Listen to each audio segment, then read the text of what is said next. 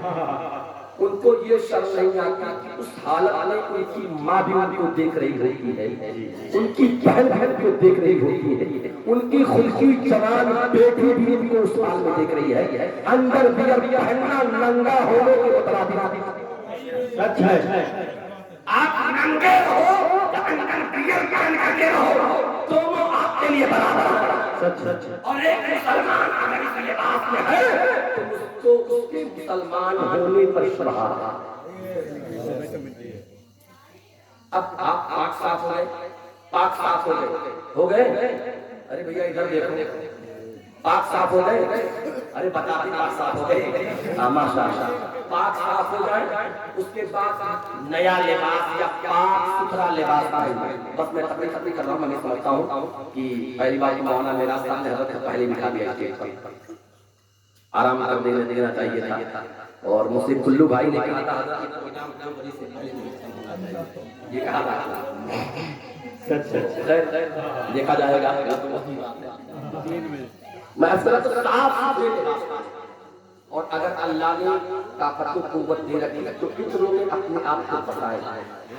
اس کے بعد اگر عورت ہے تو عورت اپنے گھر کے ایک گوشے کے اندر 2 رکعت نماز شکرانہ ادا کرے. اب 2 رکعت نماز شکرانہ ادا کرنے کے بعد جب گھر سے پہلا قدم نکالے تو داہنا قدم نکالے اور بسم اللہ الرحمن الرحیم پڑھ کر کے نکالے.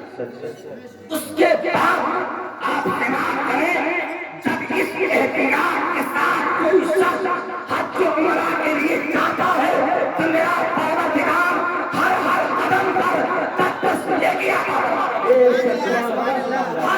قدم پر تسبیح کیا دیتا ہے. اور صرف دیتا ہی نہیں تسبیح کیا، اس کے ساتھ ساتھ اللہ اس کے ہر قدم پر تسبیح کو بے شک جہاں میرا پروردگار 10 تسبیح کیا دیتا ہے، 10 گناہ مٹا دیتا ہے، وہی پر میرا پروردگار اس کے 10 درجوں کو بے شک جی جو عمرے کا فائدہ بے شک. اور ایک بات اور سن لیں، بس اسی پر تقریبی ختم کر دوں.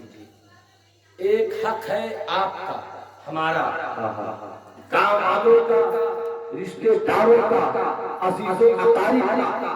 جب تک حج پہ جانے والا یا عمرے پہ جانے والا اپنے گاؤں کے سرحد کے اندر ہے، ہم گاؤں والوں کی ذمہ داری بنتی ہے کہ اس مسافر کو ہم ایک دعاؤں میں رخصت کر تیرے سفر کو آسان فرمائے، سہولت سفر سے محفوظ فرمائے. اللہ تیرے حج کو قبول فرمائے، اللہ تیرے عمرہ کو قبول فرمائے، اللہ تیرے زیارت کو قبول فرمائے. اس طریقے سے آپ دعائیں دیتے ہوئے سرحد تک اس کو رخصت کرنے کے لیے جائیں گے. اور جو عمرہ پہ جا رہا ہو یا جو حج پہ جا رہا ہو، جب سرحد پار کرے تو اس کے لیے ذمہ داری بنتی ہے کہ اپنے بھیجنے والوں کے لیے جس طرح وہ نیک دعاؤں میں رخصت کیا ہے ایسے ہم اس کو اپنے نیک دعاؤں میں آیا ہو. اس طریقے سے جب کوئی سفر کرتا ہے تو اللہ اس کے گناہوں کو ایسے مٹا دیتا ہے جیسے اسے کبھی گناہ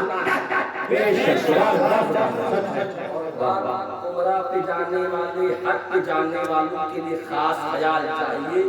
وہ نانا ماموں کا گھر نہیں ہے جی، وہ خالہ کا گھر نہیں ہے. وہ سمجھن بن کے جا رہے ہیں، سبھی بن کے جا رہے ہیں کہ خدا نہ خواستہ اتنی بھیڑ ہوتی ہے کسی کا ٹھوکر لگ جائے تو آج کے بڈھے تو ایسے ہیں اس نے ہلکا سا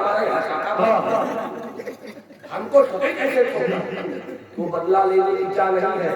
اور خاص کر کے دادی جی آپ اس بات کا احتیاط رکھیے گا جب حالت احرام میں ہو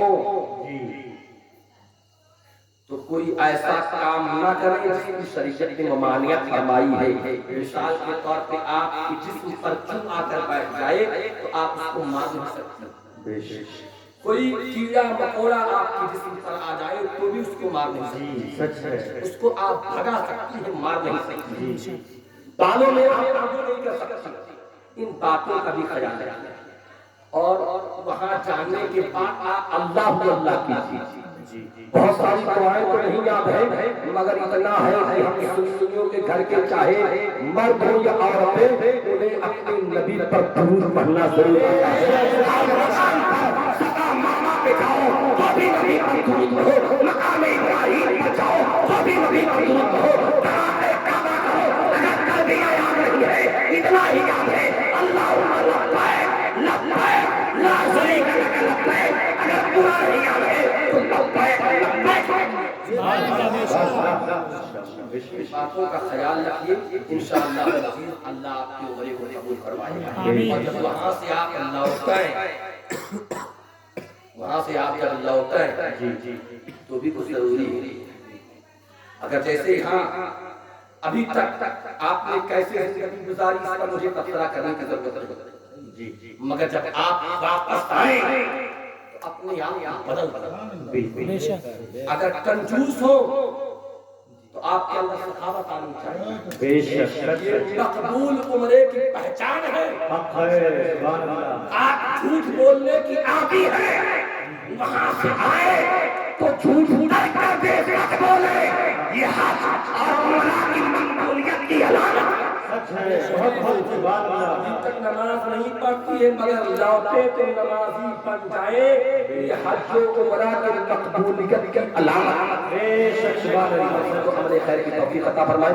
دوران گفتگو اگر کسی کی جو ہے کلمات نکلے ہوتے میں توبہ کرتا ہوں، استغفر اللہ ربی من کل ذنب واتوب الیہ۔ ایک مرتبہ میرے ساتھ کلمہ شہادت پڑھ لیجیے، لا الہ الا اللہ واشهد ان محمدا عبده ورسوله وما علینا الا البلاغ۔ السلام علیکم۔